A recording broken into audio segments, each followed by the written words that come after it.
မင်္ဂလာပါကျွန်တော်ဒေါက်တာနေအောင်ကျော်ပါကာလမောတင်ပြီးတော့စကားပြောနေပါတယ်ဒီနေ့ကျွန်တော်ပြောတဲ့အကြောင်းကတော့ health literacy လို့ခေါ်တဲ့ကျန်းမာရေးအသိပညာ knowledge ပေါ့နော်အဲ့ဒါကိုကျွန်တော်တို့ဗမာလူမျိုးတွေပေါ့နော်အဲ့မှာမြန်မာပြည်မှာနေထိုင်တဲ့လူတွေပါတယ် migrant workers ဆိုခေါ်တဲ့နိုင်ငံတကာကိုရောက်နေတဲ့လူတွေပါတယ်ပေါ့နော်အဲ့ဒီဘယ်လောက်သိတယ်ဆိုတာကိုကျွန်တော်လေ့လာကြည့်တဲ့အခါမှာ2020ကလေ့လာချက်အရဗမာလူမျိုး100မှာ31ရာခိုင်နှုန်းပဲအခြေခံကျန်းမာရေးဘုဟုတုကြရှိရလို့သိရတယ်အဲ့တော့27ရဲ့နောက်ပိုင်းမှာတော့ထပ်ပြီးလေ့လာထားတာမရှိဘူးအဲ့တော့ဒေတာတခုကတော့ထပ်ပြီးတော့နှိမ့်ကြဝေးရှိတက်လာတာမလို့အကြောင်းတော့မရှိဘူးကျွန်တော်ပြောပြခြင်းနဲ့ point ပါတယ်ဆိုတော့ကျွန်တော်တို့ဗမာပြည်ပေါ့နော်အားလုံးမှာအခြေခံကျန်းမာရေးအသိပညာလို့ခေါ်တဲ့ health literacy rate ကအရင်နဲ့နော်regional average ကနော်ဒီအာဆီယံနဲ့ average က60ရာခိုင်နှုန်းအထက်မှာရှိတယ်ဒီမှာပြည်က2020မှာလုပ်တဲ့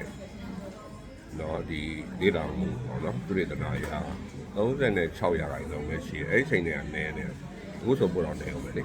နော်အဲ့တော့ကျွန်တော်ပြောချင်တဲ့ point ကပါလဲဆိုတော့အများစုဒီကျန်းမာရေးအခြေခံဘုသူကမရှိဘူး health literacy မရှိတဲ့အတွက်ကြောင့်မို့အလိန်ခံရဖို့အပင်အများများတယ်နော်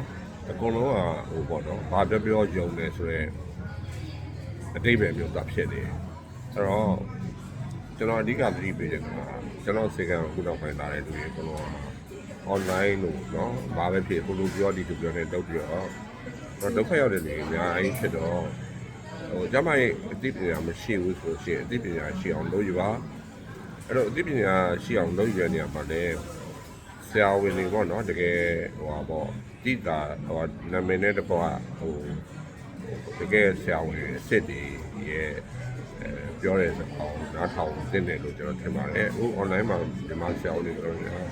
စကားပြောနေကြပါတယ်ကျွန်တော်ထင်ပါတယ်အားလုံးကစေတနာနဲ့ပဲပြောနေကြတာပါဒါပေမဲ့အဓိကကျွန်တော်ပြောချင်တာကတော့တကယ်လို့ online မှာပြောတဲ့လူဘယ်သူပဲမှမသိပဲနဲ့ဆွေးကြပြီးပြောနေဆိုရင်နားမရအောင်ပြီးလို့လည်းသူတို့ရဲ့ပြောတဲ့စကားကိုပြီးပြီးတော့ကိုယ့်အတွက်ကိုမဆုံးဖြတ်ပြီးလို့အရင်ရေးကြည့်ပါတယ်တကယ်လူ